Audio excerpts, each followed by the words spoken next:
ಸಾಕ್ಷಿಯಾಗಿ ಸಾಕ್ಷಿ ಪ್ರಜ್ಞೆಯಿಂದ ಅವಲೋಕಿಸಿದಂಥ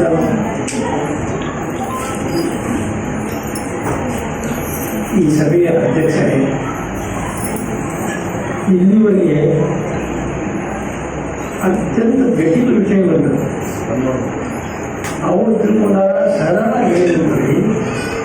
ಆದರೆ ಯಾರ್ಯಾರಿಗೂ ಏನು ತಿಳಿದಂಗೆ ಹೇಳಿದಂಥ ಬಸವರಾಜ ಸ್ವಾಮಿ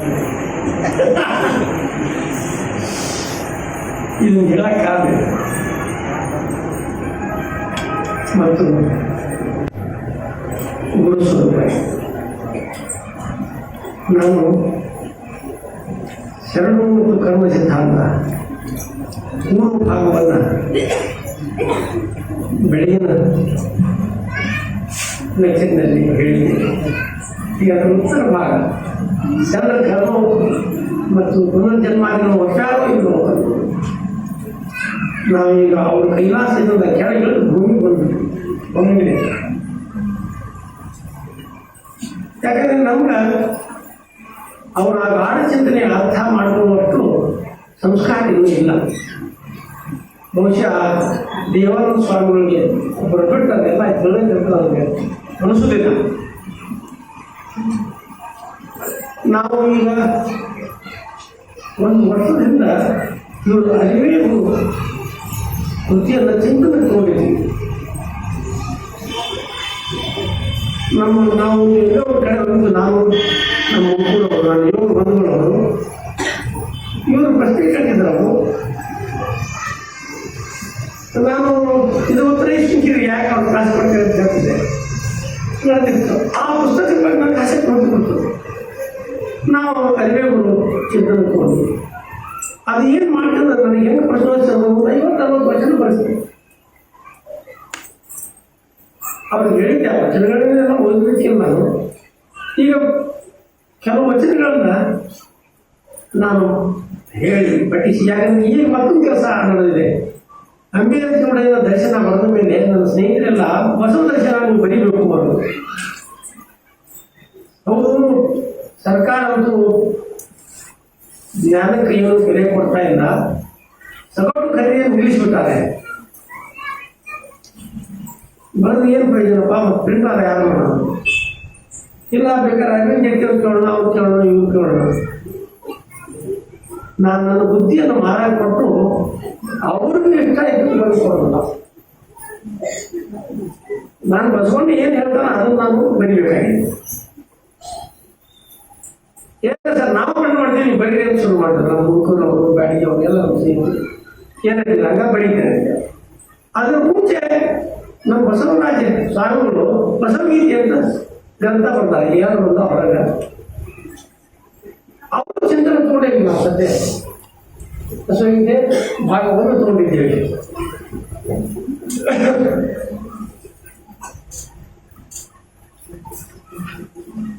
ಬೆಳಗ್ಗೆ ನಾನು ಹೇಳಿದೆ, ಸುಮಾರು 2000 ವರ್ಷದ ಮೇಲೆ ಪ್ರಿಂಟ್ ಆಗಿದ್ದಾವೆ. ಎಂಥ ಅನುಭವಯ್ಯ, ಎಂಥ ಪ್ರತಿಭೆ ಇತ್ಯಾದಿ. ಇದೇನು ಪ್ರಿಂಟ್ ಆಗಿಲ್ಲ. ಇದರೊಳಗೆ ಬಸವರಾಜ ಸ್ವಾಮಿಗಳ ಅರಿವೇಗುರು ಕೃತಿಯ ಪ್ರಚೋದನೆಯಿಂದ ಒಂದಕ್ಕೆ ವಚನಗಳು ಕೆಲವು ಓದ್ತೇನೆ. ಅಯ್ಯ, ಕಾಯ ಬಂದಿದವ ಗುರುವಲ್ಲ, ಗುರು ಅಕಾಯ ಅವ್ಯಕ್ತ ಶಕ್ತಿ. ಆತ ನಡಗಿಯದು ಸರ್ವ ಕಾಯಗಳನ್ನು. ಇದು ಕಾರಣ ಕಾಯಾತ್ಮನು ಮತ್ತೊಂದು ಕಾಯಕ್ಕೆ ಗುರುವಲ್ಲ ಕಾರಣ.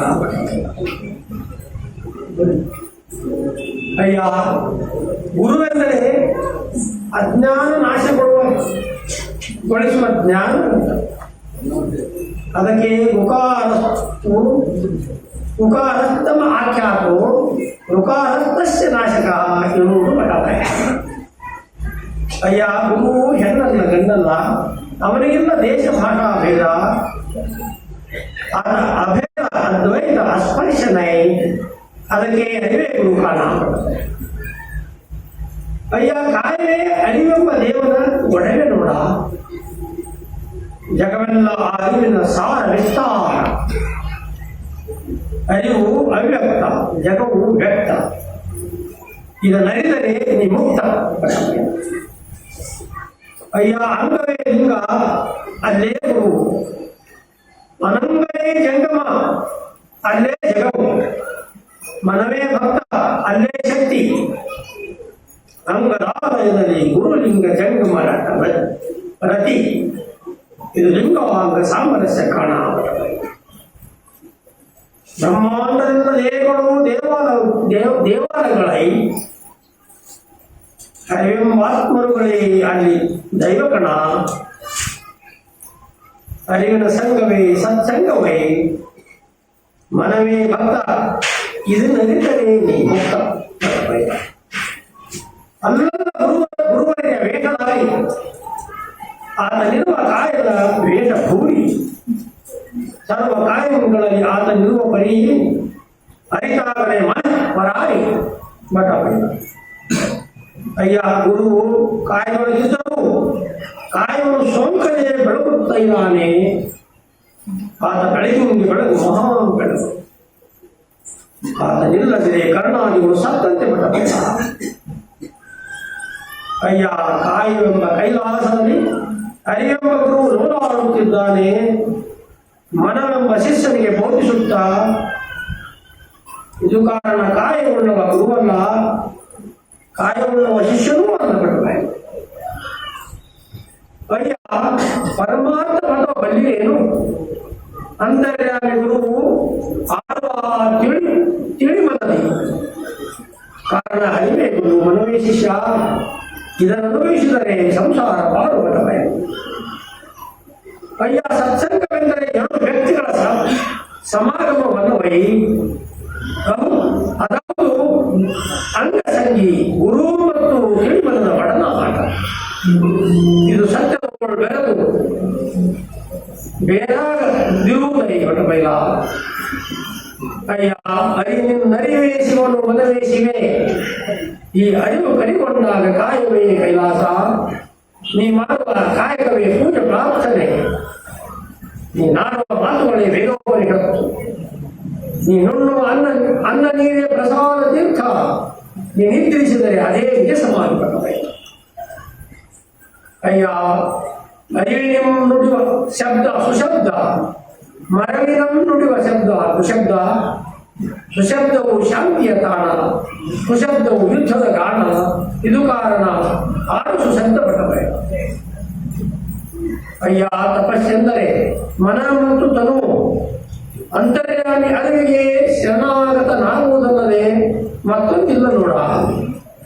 ಹಾಗಾದಾಗ ಅರಿವೆಂಬ ಗುರು ಮನವನ್ನು ಘನಮನವನ್ನಾಗಿ, ತನುವನ್ನು ಅರಿವಿನ ದೇಗುಲವನ್ನಾಗಿ ಮಾಡಿ ಆಡಿ ಸುಖಿಸುವುದಯ್ಯ. ಅವನ ಕಾಯಿಗೆ ಕೈಲಾಸದ ಕಾಯಿಕ ತಪವು ಸತ್ಯಶುದ್ಧ ಕಾಯಕನಿಂ ಸಿದ್ಧಿಪುದು, ಪರೋಪಕಾರನಿವು ಅರಳುವುದು, ಲೋಕ ಸಂಗ್ರಹನಿವು ಪರಿಮಳಿಪದು. ಲೋಕದೋಳು ಸಂಗಮಿಸುವುದರಿಂದ ಪಟಾಬೈಲರು ರೂಪು ತಾಳುವುದು. ಮಾನಸಿಕ ತಪವು ಪ್ರಾಣಾಯಾಮ ಧ್ಯಾನಗಳನ್ನು ಸಿದ್ಧಿಪುದು, ಮನವು ಅಮನಸ್ಕತೆಯಿಂದ ಅರಳಿಪದು. ವಾಸನಾಕ್ಷಯದಿಂ ಪರಿಮಳಿಸುವುದು, ಅದ್ವಯಾನಂದದಿಂ ಸಂಗಮಿಪುದು. ಪಟಾಬೈಲರು ಮಿಂದು ಆನಂದಿಪದು. ಅಯ್ಯ ಕನ್ಯೆಯ ಅರಿವೇ ಪತಿ ಮನವೇ ಸತಿ ಎಂಬುದನ್ನು ಈ ಸತಿಪತಿಗಳ ಇಬ್ಬರು ಅಂಗದಲ್ಲಿ ಸಂಸಾರ ಹೂಡಿದ ಮರ್ಮವನ್ನು, ಜೀವನ್ಮುಕ್ತಿಯೇ ಇದರ ಫಲವೆಂಬುದನ್ನು ನದಿಯು ಸಾಗರ ಸೇರಿ ಐಕ್ಯಗೊಂಡು ಬೈಲಾನಂದಗೊಂಡ ಪರಿಯನು. ಅಯ್ಯ ಬಯಲು ನಿರಾಕಾರ. ಇನ್ನೊಂದು ಎರಡು ವಚನ ಓದಿ ತಿಳಿಸ್ತೀನಿ. ಬಸವರಾಜ ಸ್ವಾಮಿಗಳು ಹೌದು ಅವರ ತಾತ್ಪರ್ಯ ಇದೆ ಅಂತ ಹೇಳಿದ್ರೆ ಸಂತೋಷ. ಇದೆಯಾ ಅಥವಾ ವಿರೋಧವಾಗಿ ಬರೆದಿದೆಯೋ? ಅಯ್ಯ ಬಯಲು ನಿರಾಕಾರ, ನಿರ್ಬಯಲು ನಿರಾಕಾರ ನಿರಾಕಾರ. ಆದರೂ ಬಯಲಿ ಆಕಾರಗಳಿಗೆ ಹೇತು. ಜಗದ ಜೀವರಾಶಿಗಳು ಬಯಲ ಡಿಂಬವಲ್ಲದೆ ಮತ್ತೇನು? ಬಯಲು ಬಯಲನೆ ಬಿತ್ತಿ ಬಯಲನ್ನು ಬೆಳೆದಿದೆ. ಆ ಬಯಲೇ ಜೀವರಾಶಿಗಳ ಅಂತರಾತ್ಮವೈ. ಇದು ಕಾರಣ ನೀವು ನಿರಾಕಾರದ ಆಕಾರ, ಅದಕ್ಕೆ ಜೀವರಾಶಿಗಳೇ ಸಾಕಾರ ಪಟವೈ. ಅಯ್ಯ, ತನು ಮನದಿಚ್ಛೆಯಂತೆ ದುಡಿದು ಗಂಡಾಗುತ್ತಿದೆ. ಆಲಿಸಲಿಲ್ಲ ಅದು ಅರಿವಿನ ಕರೆಯ. ಪುರುಷನನ್ನು ಅದು ನೋಡಲೇ ಇಲ್ಲ. ಆದರವ ತೊಗಲಾಗಿ ಬಿದ್ದಿತ್ತು. ಶಿವ ಹೋದ ಮೇಲೆ ಶವಕ್ಕೆ ಬೆಲೆಗೆರೆಯುತ್ತೆ ಮಗಬೇಡ.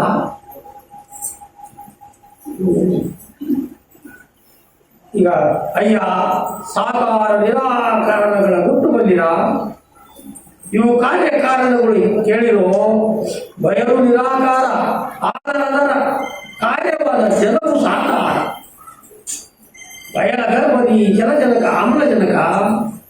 ಈ ಜಲಜನಕ ಆಮ್ಲಜನಕ ಜನಕಗಳು ನಿರಾಕಾರ. ಆದರೆ ಇವುಗಳ ಸಂಯುಕ್ತ ವಸ್ತು ನೀರು ಸಾಕಾರ. ದೇವ ನಿರಾಕಾರ, ಜಗವು ಸಾಕಾರ. ಕಾಣಿರೋ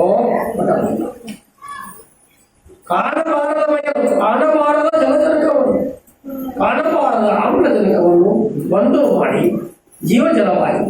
ಇದುವೇ ಪಿಂಡಾಂಡ ಬ್ರಹ್ಮಾಂಡದ ಮೂಲವಯ್ಯವಾದ ಬಯಲ. ಅಯ್ಯ, ಅರಿವು ಕರುಗೊಂಡ ಜೀವನ ಮುಕ್ತನಿಗೆ ಅರುಚಿಗಳು ಸ್ವರ್ಗವಯ್ಯ.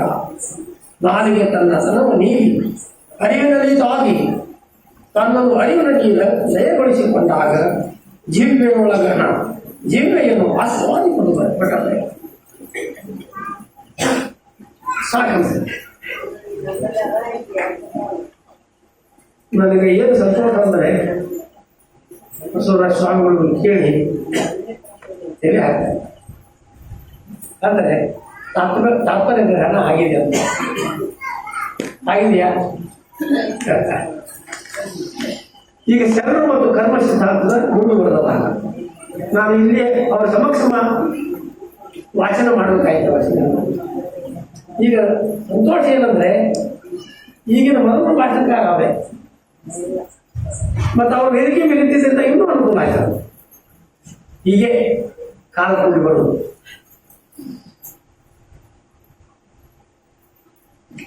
ಈ ಕರ್ಮ ಸಿದ್ಧಾಂತದ ಕುರಿತು ಎಲ್ಲ ಚರ್ಚೆ ಮಾಡಿದ್ವಿ. ಶರಣರು ಕರ್ಮ ಸಿದ್ಧಾಂತವನ್ನು ಒಪ್ಪೇ ಇಲ್ಲ ಅಂತ ಹೇಳಿ ನಮ್ಮ ಆಧುನಿಕ ಚಿಂತಕರು ಹೇಳ್ತಾ ಇದ್ದಾರೆ. ನಾವು ಸಮಾಜ ನೋಡ್ಬೇಕಲ್ಲ, ಮತ್ತೆ ಏನು ನಡೆದತ್ತೆ ಇಲ್ಲಿ ಅಂತ ಹೇಳಿ, ಮತ್ತ ಇಲ್ಲಿ ಏನು ನಡೆದತ್ತೆ ಅವ್ರಿಗೆ ಉತ್ತರವನ್ನು ಕೊಡಬೇಕಲ್ಲ. ಶರಣರು ಕರ್ಮ ಸಿದ್ಧಾಂತ ಒಪ್ಪಾರಪ್ಪ ಅಂತ ಹೇಳ್ಬೇಕಲ್ಲ. ಅವರು ತಪ್ಪು ಹೇಳ್ತಾ ಇದ್ದಾರೆ ಅಂತ ಹೇಳಿ ನಾನು ಬೆಳಿಗ್ಗೆ ಹೇಳ್ತೀನಿ. ಈಗ ಬಸವಣ್ಣವರನ್ನ ಕೈ ತೋಳೋಣ. ಬಸವಣ್ಣ ಅಷ್ಟೇ ಅಲ್ಲ, ಹೆಚ್ಚು ಕಮ್ಮಿ ಎಲ್ಲ ಶರಣರು ಕರ್ಮ ಸಿದ್ಧಾಂತ ಮಾಡಿದ್ದಾರೆ.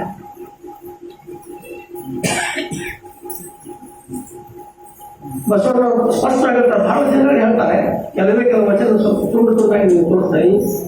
ಮುನ್ನ ಮಾಡಿದ ಪಾಪ ಬೆನ್ನ ಬಿಡದನ್ನಕ್ಕ. ಮುನ್ನದೇ ಜನ್ಮ ಇದೇ ಜನ್ಮ, ಹಿಂದಿಂದ ಬೆನ್ನ ಬಿಡದನ್ನ ಈ ಜನ್ಮದ ಶರಣೆಂದಿತ್ತು ಲಲಾಟ ಲಿಖಿತ. ಬರೆದ ಬೆಳಕ ಪಲ್ಲಟವ ಮಾಡಬಾರದು. ಎನ್ನ ಉರದ ಉಂಡಿಗೆ ಶಿರದ ಅಕ್ಷರ. ಉರದ ಉಂಡಿಗೆ ಶಿರದ ಅಕ್ಷರ. ಶಿವ ಶಿರದ ಅಕ್ಷರ ಬರುತ್ತದೆ. ಲಲಾಟ ಲಿಖಿತ ಅಂದ್ರೆ ನೀವು ಮಾಡಿದ ಕರ್ಮ, ನೀನು ಒಳ್ಳೇದು ಮಾಡು, ಕೆಟ್ಟದ್ದು ಮಾಡಿದ್ರು. ಪುಣ್ಯ ಮಾಡಿದ್ರೆ ಕೆಟ್ಟ ಜನ್ಮ ಬರ್ತೈತಿ, ಪಾಪ ಮಾಡಿದರೆ ಪುಣ್ಯ ಮಾಡಿದ್ರೆ ಒಳ್ಳೆ ಜನ್ಮ, ಪಾಪ ಮಾಡಿ ಕೆಟ್ಟ. ಏನೇ ನೀವು ಏನು ಕರ್ಮ ಮಾಡಿದ್ರು, ಪುಣ್ಯ ಆಗಲಿ ಪಾಪ ಆಗಲಿ, ಅದನ್ನು ಅನುಭವಿಸಬೇಕು. ಅದನ್ನು ಅನುಭವಿಸಿದ್ರೆ ಬಿಡುಗಡೆ ಇಲ್ಲ. ಎರಡೆಲೆಯಲ್ಲಿ ಹೊರಗೊಂದಾದರೆ ಮೆಚ್ಚುವನೇ, ಬಾರದ ಭಾವಗಳ ಭರಿಸುವನಲ್ಲದೆ ಮೆಚ್ಚುವನೇ ಅಂತ ಬಸವನು. ಹೊರಗೊಂದು ಮಾಡಿದರೆ ಕಡೆಯಿಂದ ಮಾಡಿದೆಂಬುದು ಮನದಲ್ಲಿ ಪಡೆದರೆ ಏಡಿಸಿ ಕಾಡಿತ್ತು. ಬಹಳ ಒಂದು ಪ್ರಚಾರಕ್ಕೆ ನಂಬಾಚಾರಕ್ಕೆ ಮಾಡ್ತಿರ್ತಾರೆ. ಅದರಿಂದ ಏನೋ ಅವ್ರಿಗಾಗಲಿ ಅವ್ರು ನುಕ್ಸಾನ ಜಾಸ್ತಿ. ಅದನ್ನು ಬಸವಣ್ಣವ್ರು ಭಾಳ ಮಾಡ್ಕೊಂಡು ಹೇಳ್ತಾರೆ. ನೀನು ಹೊರಗೊಂದು ಮಾಡಿದರೆ ಬಾರದ ಭವನಗಳ ಕೊಟ್ಟವಾದ ಯೋನಿಗಳಲ್ಲಿ ಹುಟ್ಟಿಸ್ತಾನ. ಯೋನಿಯಲ್ಲಿ ಮಕ್ಕಳು ತಪ್ಪಲು ನಾಯಿ ಯೋನಿಯಲ್ಲಿ ಹುಟ್ಟಿಯೋ ಮುಂದಿನ ಜನ್ಮಕ್ಕಂತಾರೆ. ಧರಣಿಯ ಮೇಲೊಂದು ಹಿರಿಯಪ್ಪ ಅಂಗಡಿಯನ್ನಿಕ್ಕಿ ಹರದ ಕೊಳೆಯುತ್ತ ನಮ್ಮ ಮಹಾದೇವ ಶಕ್ತಿ. ಒಮ್ಮನ ವಾದನೆ ಒಡೆಲೆ ನುಡಿಯುವನು, ಇಂಬನ ವಾದನೆ ನುಡಿಯನು. ಕಾಣೆ ಸೋಲ ಅರ್ಧ ಕಾಣೆ ಎಲ್ಲ ಜ್ಞಾನ ನೋಡಲ್ಲ ನನ್ನ ಕೂಡಲ ಸಂಗಮದೇವ. ಇದು ಬಹಳ ಕ್ಲಿಯರ್ ಆಗಿದೆ. ಇದೊಂದು ದೊಡ್ಡ ಅಂಗಡಿನೇ ಇಟ್ಬಿಟ್ಟಲ್ಲ. ಮೃತ್ಯು ಲೋಕ ಎಂಬುದು ಕಮ್ಮ ಕರ್ತಾರನ ಕಮ್ಮಟವಯ್ಯ ಅಂತ ದೊಡ್ಡ ಅಂಗಡಿ ಇರ್ತಾನ. ಇಲ್ಲಿ ಶೆಟ್ಟೆ ಕುಂತಾನ, ಶೆಟ್ಟೆ ಕುಂತ ವ್ಯಾಪಾರ ಮಾಡ್ಬೇಕಲ್ಲ.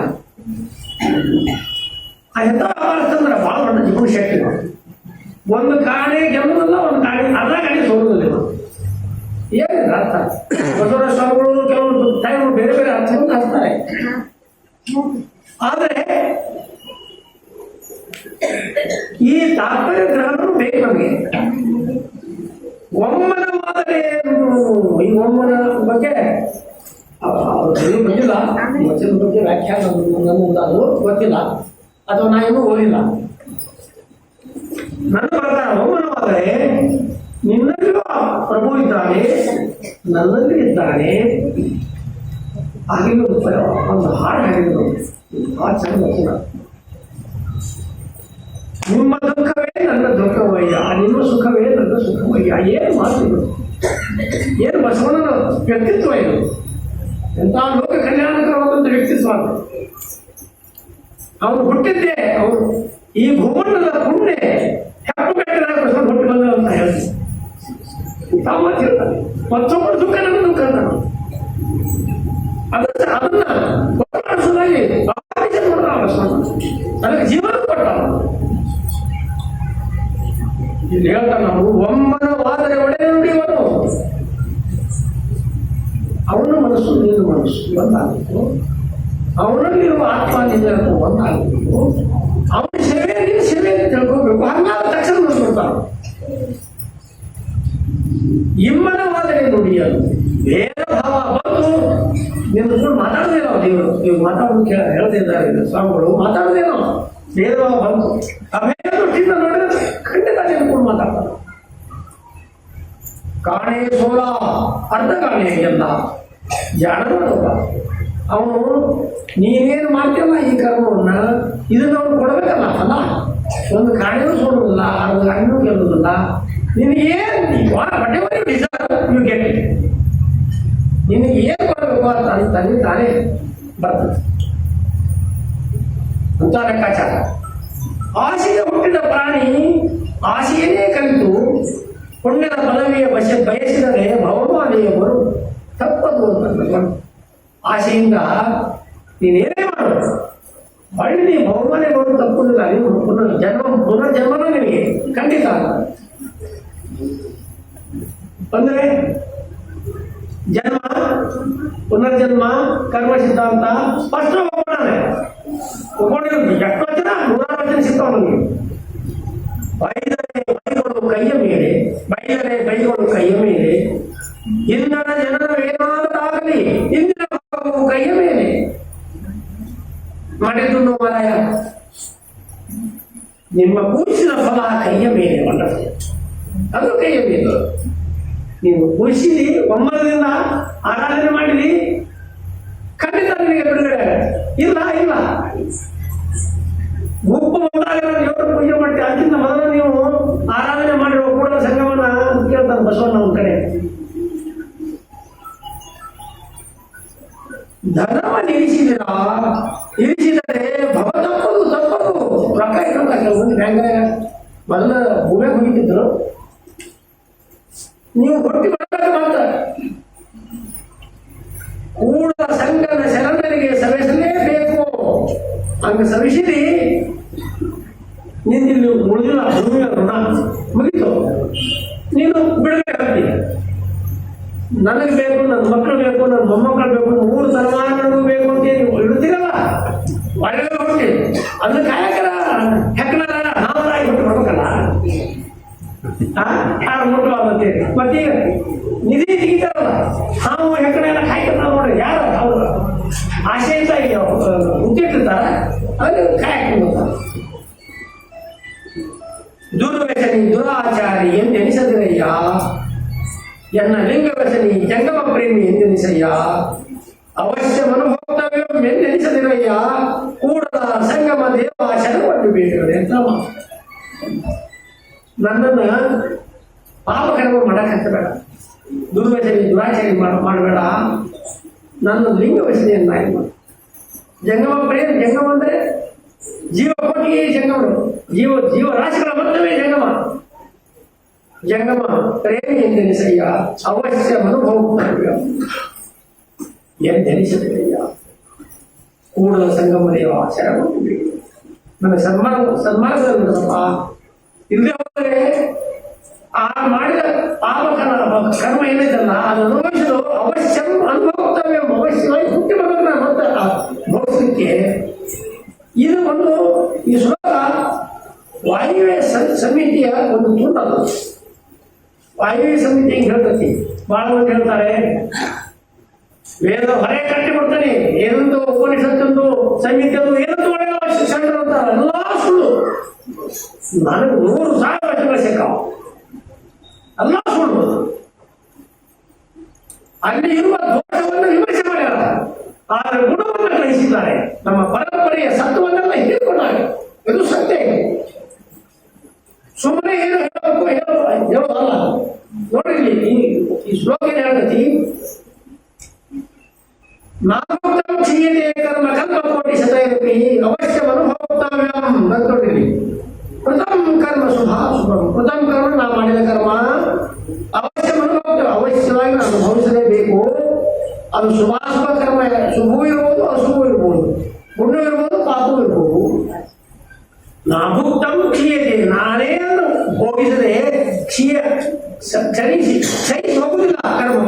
ಕೋಟಿ ಶತ ನೀವು 100,000 ಜನ್ಮಂತರಲ್ಲ, ನೀನು ಅನುಭವಿಸದೆ ಕರ್ಮ ನಾಶ ಆಗುದಿಲ್ಲ. ಬಸವಣ್ಣ ಹೇಳ್ತಾರೆ ಈ ಮಾತನ್ನ.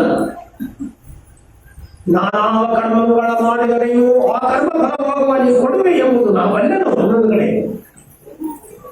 ಬೇಗ ಇವರು ಕಣ್ಣು ಮುಚ್ಚಿ ಏನು ಓದ್ತೆ, ದೊಡ್ಡ ದೊಡ್ಡ ಸಾಹಿತಿಗಳು, ಸರ್ಕಾರದ ದೊಡ್ಡ ದೊಡ್ಡ ಮನ್ನಣೆ ಮತ್ತು ಪ್ರಶಸ್ತಿ ಪಡೆದವರು ಕರ್ಮ ಸಿದ್ಧಾಂತ ಒಪ್ಪಲಿಲ್ಲ, ಅದರ ಬದಲಾಗಿ ಕಾಯಕ ಸಿದ್ಧಾಂತ ಕೊಟ್ಟರು. ಅವರು ಕಾಯಕ ಸಿದ್ಧಾಂತ ಯಾಕೆ ಮಂಡಿಸಿದ್ರು ಅನ್ನೋದು ಗೊತ್ತಿಲ್ಲ. ಕರ್ಮವನ್ನು ಕಳ್ಕೊಳ್ಳಕ್ಕೆ ಮತ್ತು ಕೈಲಾಸಕ್ಕೆ ಹೋಗ್ಲಿಕ್ಕೆ ಅಂದ್ರೆ ಬಿಡುಗಡೆ ಹೊಂದಲಿಕ್ಕೆ ಇದ್ದಿದ್ದವು, ಆದ್ರೆ ಮರ್ಮ ತಿಳ್ಕೊಂಡಿಲ್ಲ. ಹುಟ್ಟಿದ ಬಳಿಕ ಪಟ್ಟ ಭೋಗಗಳ ತಪ್ಪಿಸಿ ಎಂದರೆ ತಪ್ಪದು ನೋಡಯ್ಯ. ಎನಗಿನ್ಯಂತಂದು ಎನಬೇಡಯ್ಯ. ನಾಮೋಕ್ತಂ ಕ್ಷೀಯತೆ ಕರ್ಮ. ಮತ್ತೊಂದು ಚಂದ ಅದರ ಇನ್ನೊಂದು ನಾವು ಶ್ಲೋಕದ್ದು ನಾಮೋಕ್ತಂ ಕ್ಷೀಯತೆ ಕರ್ಮ ಎಂಬ ಶ್ರುತಿ ತಪ್ಪದು. ಶ್ರುತಿ ಅಂತ ಬಸವಣ್ಣ ಹೋಗ್ತಾರೆ, ಶ್ರುತಿ ತಪ್ಪದು. ಈಗ ಒಂದು ದೊಡ್ಡ ಟೀಮು ಅದನ್ನು ಮುಗ್ಗೂರವರು ಸೇರ್ಕೊಂಡಾರೆ. ಯಾವ ಪ್ರಸಿದ್ಧ ವಚನಗಳು ಬಸವಣ್ಣವರು ಅವರಿಗೆ ಎಲ್ಲ ಶರಣರು ಅಂತ ಕೂತು ಎಲ್ಲೆಲ್ಲ ಸಂಸ್ಕೃತ ಅಂತ ಹಾಕಿಬಿಡುದು. ಯಾಕಂದ್ರೆ ಸಂಸ್ಕೃತ ಬರೋದು ದೊಡ್ಡ ಶರಣರು ಅಂತ ಅವ್ರು ವಾದ ಚೆಂದ ಹಾಕಿಬಿಡು. ಅಂತ ಕೆಲಸ ವಿಚಾರ ಮಾಡಬೇಡ್ರಿಪ್ಪ. ಇಡೀ ಇತಿಹಾಸವನ್ನ ತಿರುಚುವುದು ಮತ್ತು ಶರಣರಿಗೆ ದೊಡ್ಡ ಅನ್ಯಾಯ ಬಗಲಾಗತಿ.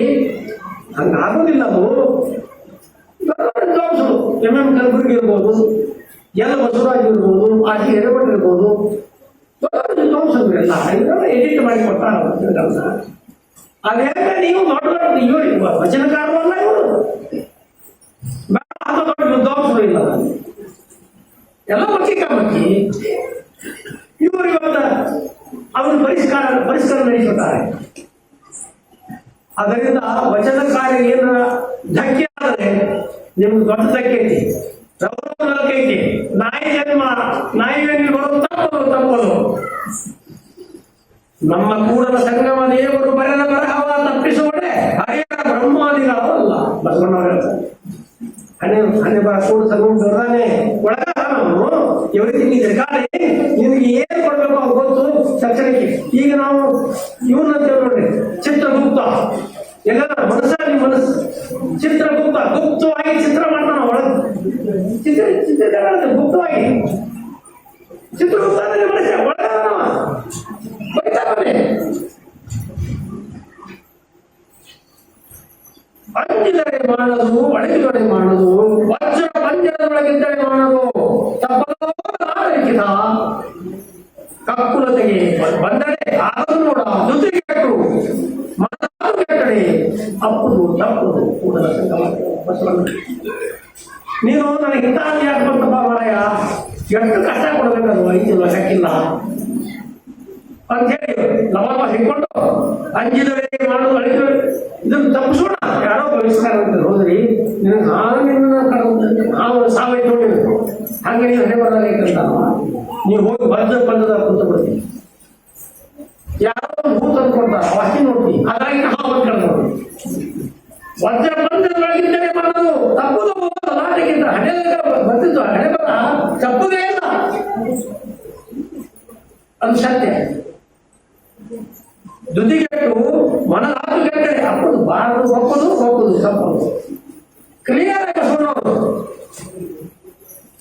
ಬಸವಣ್ಣವ್ರು ಎಲ್ಲ ವಚನ ಹೋಗ್ತೇವೆ. ಉಳಿದವೆಲ್ಲ ಮಾಡಿ ಮುಗಿಸೋದು ಮತ್ತೆ ತಾಯಿ ಮುಗಿಸೋದು ನಿಲ್ಲಿಸ್ಬಿಡ್ತೇನೆ. ಪಾಪ ಕರ್ಮಗಳು ಜನ್ಮ ಜನ್ಮಾಂತರದಲ್ಲಿ ಬೆನ್ನತ್ತಿ ಬಂದು ಎಡಗುಡಿಯ ಕಟ್ಟಿಕೊಳ್ಳಿ ಸುತ್ತಿಗೆ ಎಂದು ಎಚ್ಚರಿಸ್ತಾರೆ ಬಸವಣ್ಣವರು. ಈಗ ಸುಮಾರು ಬಿಟ್ಟು ಬಿಡ್ತಾರೆ. ಈ ಅವರು ಕರ್ಮಕ್ಷಯಕ ಈ ಕರ್ಮದಿಂದ ಪಾರಾಟಕ್ಕೆ ಏನು ದಾರಿ ಐತಿ ಅದು ದಾರಿ ಹೇಳ್ತಾರೆ. ಉತ್ಪತ್ತಿ ಶುಕ್ರ ಸೋಣಿತದಿಂದಾದ ಲಜ್ಜೆ ಸಾಲದೆ ನಿರ್ಗುಣಿಸಿಗಳು ಬಹಳ ಚಂದ ಹೇಳ್ತಾರೆ. ಒಳಗ ಬಟ್ಟೆ ಒಳಗ ಕೂಸು ಏನು ಅನುಭವಿಸ್ತೈತೆ ಅನ್ನೋದು ಬಹಳ ಚಂದ ಕಾಣಿಸ್ತಾರೆ. ಅದು ಬಸವಣ್ಣವರು ಹೇಳ್ತಾರೆ. ಉತ್ಪತ್ತಿ ಶುಕ್ರ ಸೋಣದಿಂದ ಲಜ್ಜೆ ಸಾಲದೆ ಮತ್ತೆ ದುರಿತಗಳ ಹೆರುವ ಹೇಗಲೇಕಯ್ಯ, ಮೃತ್ಯುವಿನ ಬಾಯಿಗೆ ಒಳಗಾಗಲೇಕಯ್ಯ. ಭಕ್ತತೆಯ ಜನರ ಗೆಲುವಡೆ ಕರ್ತನ ಪೂಜಿಸು, ನಮ್ಮ ಕೂಡಲ ಸಂಗಮ ಕರ್ತನ ಪೂಜಿಸು. ಬಿಡುಗಡೆ ಮಾರ್ಗ ಇದು ನಾನು ತೋರಿಸ್ತಾ ಇದ್ದೇನೆ. ಕರ್ತೃ ಕೂಡ ಸಂತನ ಶರಣರ ಸಂಘವು ಮತ್ತೆ ಭಗವಾನಿಗೆ ವಂದನೆ ಇದು ನೋಡ. ಇಲ್ಲಿ ಬಂದು ಶರಣರ ಸಂಘ ಮಾಡಿದರೆ ಮತ್ತೆ ಭಗವಾನ ಯಾಕಂದ್ರೆ ಇವರು ನಿಮ್ಗೆ ಆ ಉಪರಿ ಹೇಳ್ಕೊಡ್ತಾರೆ. ಅದರಿಂದ ಸನ್ಮಾನಕ್ಕೆ ಒಳ್ಳೆ ಸಂಸ್ಕಾರ ಬರುತ್ತೆ, ಸನ್ಮಾನಕ್ಕೆ ಹಿಡಿತೀವಿ. ಮತ್ತೆ ಭಗವಾನಿಗೆ ನೀವು ಹೋಗುದಿಲ್ಲ. ಕರ್ತೃ ಕೂಡಲ ಸಂಘನ ಶರಣರ ಸಂಘವು ಮತ್ತೆ ಭಗವಾನಿಗೆ ವಂದನೆ ಇದು ನೋಡ. ಇವೆಲ್ಲ ಉಪಾಯಗಳು to cross the net of karmas. ಕರ್ಮ ಬಲೆಯಿಂದ ಪಾಪ ಉಪಾಯಗಳನ್ನು ಹೋಗ್ತಾರೆ. ಕೂಡಲ ಸಂಘನ ಶರಣರ ಅನುಭವದ ಬಲದಿಂದ ಎಲ್ಲ ಅವರ ಕೇಳು ಅವರ ಅನುಭವದ ಬಲ. ಈಗೇನು ಬಸವರಾಜ ಸ್ವಾಮಿಗಳು ಅನುಭವದ ಹಂತ ಇದಲ್ಲ, ಆ ಬಲದಿಂದ ಎಲ್ಲ ಭವದ ಕೇಳು ನೋಡಯ್ಯ. ಅದಕ್ಕೆ ಅವರು ಕಾಯಕ ದಾಸವ ಜಂಗಮ ಸೇವೆ ಕೊಡ್ತಂತೆ ಬಹಳ ಸೊಗಸಾಗಿರುತ್ತಲ್ಲ. ಕಾಯಕ ಅಂದ್ರೆ ಏನು? ಕೃತ್ಯ ಕಾಯಕವಿಲ್ಲದವರು ಭಕ್ತರಲ್ಲ. ಕಾಳವೇ ಹೇಳ್ತಾರೆ ಭಕ್ತ ಯಾರು? ಕೃತ್ಯ ಕಾಯಕ ಇಲ್ಲದ ಭಕ್ತ ಅಲ್ಲ. ಮತ್ತೆ ಕಾಯಕ ಅಂತಾರೆ ಸತ್ಯ ಶುದ್ಧವಾದ ಕಾಯಕ. ಕಾಯಕ ಶುದ್ಧವಾದದ್ದೇ ಕಾಯಕ. ಸತ್ಯ ಶುದ್ಧವಾಗಿರುವ ಕಾಯಕ. ನಾವು ಉದ್ಯೋಗಕ್ಕ ಹೊಟ್ಟೆ ಮಾಡುವ ಕಾಯಕ ಅಲ್ಲ, ಅದು ಕರ್ಮ. ಆದರೆ ಸತ್ಯ ಶುದ್ಧವಾದ ಕಾಯಕ ಇದರಲ್ಲಿ ದೊಡ್ಡ ಅರ್ಥ ಐತಿ. ನಿಂದು ಒಳಗ ಅಂತರಾತ್ಮದನ್ನ ಅದೇ ಸತ್ತ ಅದರ ಸಾಕ್ಷಿಯಾಗಿ ಅಲ್ಲೂ ಅಂತರಾತ್ಮದಾನೆ. ಅವನಿಗೂ ಧಕ್ಕೆ ಆಗಬಾರದು. ಯಾವ ರೀತಿಯಿಂದ ಪರರಿಗೆ ಹಾನಿಯಾಗದಂತಹ ಕೆಲಸವನ್ನು ಮಾಡಿ ಅದರಿಂದ ಏನು ದುಡ್ಡು ಸಂಪಾದನೆ ಉದ್ದೇಶ ಇಲ್ಲ, ಆತ್ಮ ಸಾಕ್ಷಾತ್ಕಾರದ ಉದ್ದೇಶ ಮತ್ತು ಜಂಗಮ ದಾಸೋಹದ ಉದ್ದೇಶ. ಅದು ಬಂಧುದರಲ್ಲಿ ಅಷ್ಟು ದಾಸೋಹ ಮಾಡು. ನೀನೊಬ್ಬನೇ ತಿನ್ಬೇಡ, ಯಾಕಂದ್ರೆ ನೀನೇ ನಿಂತಾಗದು. ಸುಳಿವು ನಾಳೆ ಅವನೇ, ಬೆಳೆ ಅವನೇ, ಬೀಳು ಬೆಳೆ ಅವನೇ. ಎಲ್ಲ ಅವನು ತಗೊಂಡು ಅವನು ಸ್ವಾಮಿ ಹೇಳಿದ್ರಲ್ಲ ಭಿಕ್ಷುಕ ಅಂತ ನೋಡ್ತೇವೆ ನಾವು. ಕಳ್ಳನ ಮನೆಗೆ ಬಂದರೆ ಕಳ್ಳನ ಮನೆಗೆ ಒಬ್ಬ ಮನೆ ಕಳ್ಳ ಬಂದಿದ್ದಾನೆ ಮುಂದೆ ಎಲ್ಲ ಕೊಡುವಂತ ಬೆನ್ನಚ್ಚಿ ಹೋಗಿ ಕಳ್ಳರಿಗೆ ಕೊಡ್ತಾರೆ. ಅವರು ಪರಿವರ್ತನೆ. ಅದು ಬಸವಣ್ಣನ ದೃಷ್ಟಿಕೋನ, ಸಾಕ್ಷಾತ್ಕಾರ ಮಾಡಿಕೊಂಡವರ ದೃಷ್ಟಿಕೋನ, ಅನುಭವಗಳ ದೃಷ್ಟಿಕೋನ. ಅದಕ್ಕೆ ಅವರು ಕಾಯಕ ಈ ಮಾಡಿ ಸಂಪಾದನೆ ಮಾಡಿದ್ದನ್ನ ಇಲ್ಲದವರಿಗೆ ಕಷ್ಟದಲ್ಲಿದ್ದಾರೆ ಹಂಚು ದಾಸೋಹಿಸು. ಮತ್ತು ಅವರು ಕೊಡ್ತೀಯಲ್ಲ ಕೊಟ್ಟದ್ದು ನಾವು ಬೇಡ, ಮತ್ತೆ ಏನ್ ಬೇಕು? ಸೇವೆ. ಎಂತ ಸೇವೆ? ಅವನು ದೇವರೇ ಇದ್ದಾರೆ, ಪೂರ್ಣ ಸಂಗಮನೇ ಇದ್ದಾರೆ, ಅಲ್ಲಿ ದೇವರೇ ಇದ್ದಾರೆ. ಆ ಜನಸೇವೆಯೇ ಜನಾರ್ದನ ಸೇವೆ ಅನ್ನೋ ಭಾವನೆಯನ್ನು ಹೇಳ್ತಾರೆ. ಎಂತ ಮಾತು ಬಸವಣ್ಣ ಹೇಳ್ತಾರೆ ಅಂದ್ರೆ,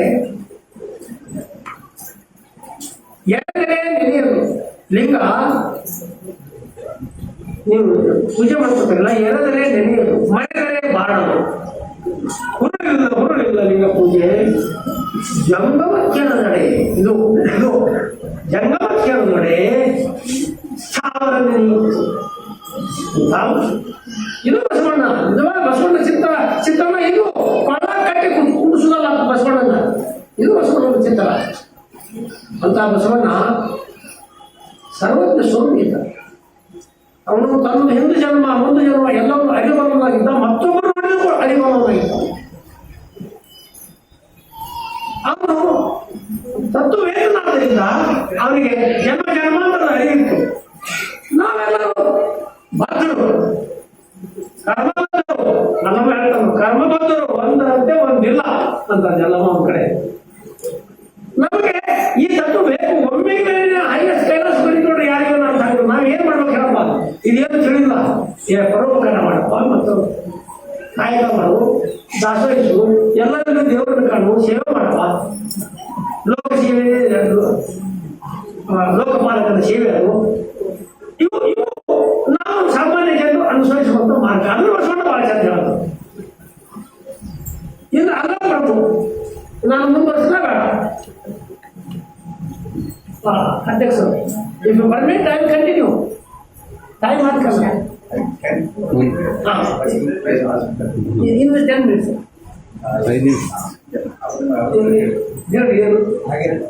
ಟೈಮ್ ಆಗಿದೆ, ಹಾಗೆ ನಿಲ್ಲಿಸು. ಓಕೆ, ನಮಸ್ಕಾರ, ಧನ್ಯವಾದಗಳು. ಬಸವಣ್ಣನ ಅಭಿಮತವನ್ನು ಎಲ್ಲ ಶಬ್ದ ಹೋಗ್ತಾರೆ, ಎಲ್ಲವನ್ನೂ ಇದು ಕಾರಣದಲ್ಲಿ ಹೋಗ್ತಾರೆ. ಆದ್ದರಿಂದ ಶರಣರು ಕರ್ಮ ಸಿದ್ಧಾಂತ ಒಪ್ಪಲಿಲ್ಲ, ಜನ್ಮಾಂತರಗಳು ಒಪ್ಪಲಿಲ್ಲ ಅನ್ನೋದು ಸುಳ್ಳು. ನೀವು ವಚನಗಳನ್ನು ಒಳಗೆ ಓದಿ ನಿಮಗಿದು ಈ ತಿಳುವಳಿಕೆ ಬರುತ್ತೆ. ನಮಸ್ಕಾರ.